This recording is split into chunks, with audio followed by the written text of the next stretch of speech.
Shahidul Islam নিশাতে ID থেকে আপনারা লিখেছেন, আসসালামু আলাইকুম স্যার। ওয়ালাইকুম সালাম রহমতুল্লাহ বারাকাতু। আমি শহীদুল ইসলাম, বয়স 30, কাতারে থাকি। আমি আপনার পুরাতন রোগী। আমার অস্টিওআর্থ্রাইটিস হাঁটুতে।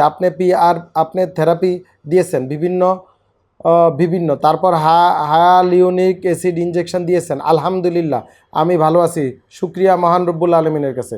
আপনি বলেছেন স্যার 7-8 মাস ভালো থাকবেন, ব্যথা করবে না। কিন্তু স্যার হাঁটতে অস্টিওআর্থ্রাইটিস সম্পর্কে আমার জানার অনেক কিছু আছে। রোগটা আমার তেমন ভালো জানা নেই, অনেক জানার চেষ্টা করছি বিভিন্নভাবে। যতটুকু জানতে পারলাম, অস্টিওআর্থ্রাইটিস গ্রেড 1 থেকে গ্রেড 2 পর্যন্ত পিআরপি ইনজেকশন প্রায় 2-3 বছরের মতো ভালো থাকা যায়। এখন আমার প্রশ্ন হলো, আমাকে কেন পিআরপি দেওয়া হলো না, মানে পিআরপি থেরাপি? ইনশাল্লাহ দেশে আসলে আবার ডিপিআরসিতে আসবো, আপনার কাছে চিকিৎসা নিয়ে আলহামদুলিল্লাহ অনেকটাই ভালো আছি। আশা করি আমার প্রশ্নের উত্তরটা দিবেন অবশ্যই। নিশার সাহেব, প্রথম কথা হচ্ছে প্রত্যেকটা রোগ আলাদা, প্রত্যেকটা রোগী আলাদা, প্রত্যেকটা রোগের অ্যাসেসমেন্ট আলাদা। আমরা এখানে যেই ইনজেকশন বলেন, যাই করি, যে থেরাপি বলেন, ওষুধ বলেন, ইনজেকশন বলেন, ব্যায়াম বলেন, এটা যখন যেই রোগীর যে অবস্থা অনুযায়ী অ্যাপ্রোপ্রিয়েট আমরা সেটাই করি। এখানে আমাদের দিস ইজ আওয়ার পেশা, এটা আমাদের প্রফেশন, আন্ডারস্ট্যান্ড? এবং এই প্রফেশনের জবাবদিহিতা আল্লাহর কাছে করতে হবে। সো আপনার জন্য যেটা বেটার মনে হয়েছিল তখন আমরা সেটাই আমি করেছি।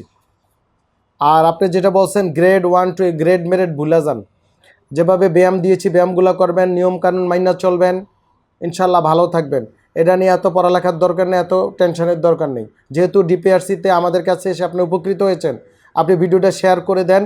যাদের হাঁটু ব্যথা, কোমর ব্যথা, ঘাড় ব্যথা ভিডিওটা দেখছেন, এইভাবে আমাদের প্রবাসীরা এখান থেকে চিকিৎসা নিয়ে ভালো হয়ে যায়। মোস্ট অফ দ্য প্রবাসী ভালো হয়ে যায়। এবং সময় নিয়ে আসতে হবে ডিপিআরসিতে। সময় নিয়ে যারা আসছে, সময় নিয়ে চিকিৎসা করছে, একবার না হলে 2বার 3বারের চিকিৎসা করছে, ইনশাল্লাহ প্রত্যেকটা রুগীর রেজাল্ট আসছে। প্রত্যেকটা রোগ আলাদা, রুগী আলাদা, ট্রিটমেন্ট থেরাপি যাই বলেন বিভিন্ন রকম আলাদা। অনেকে থেরাপি মানে বিভিন্ন গ্রামগঞ্জে যে দোকান খুললা বসে আছে থেরাপি সেন্টার, রিহ্যাব সেন্টার মনে করে ডিপিআরসি, সেটা নো। ডিপিআরসি ভিন্ন জিনিস। DPRC is DPRC. ডিপিআরসি কারোর সাথে প্রতিযোগিতা যায় না। ডিপিআরসির হাজার হাজার বাংলাদেশি, বিদেশি, প্রবাসী, ইন্ডিয়া, পাকিস্তান, ভারত, সিঙ্গাপুর, যত দেশ আছে প্রবাসীরা আসে, বিদেশিরা আসে, ওমানি আসে, অ্যারাবিয়ানরা আসে, চিকিৎসা নেয়। যদি আরবি দিয়ে কথা বলতে পারতাম, এই ভিডিও দেখতো অ্যারাবিয়ানরা, সিরিয়াল পরে যেত সে এয়ারপোর্ট পর্যন্ত। কিন্তু যেহেতু তারা বুঝে না, 2-1 প্রবাসীরা আছেন, তাদের কফিলকে তারা বলে ধরে নিয়ে আসে। ওরা আবার ভয় পায় বাংলাদেশ থার্ড ওয়ার্ল্ড, এসে গিয়ে কী প্রবলেম হবে। কিন্তু যারা আসছে রেজাল্ট পাইছে আলহামদুলিল্লাহ।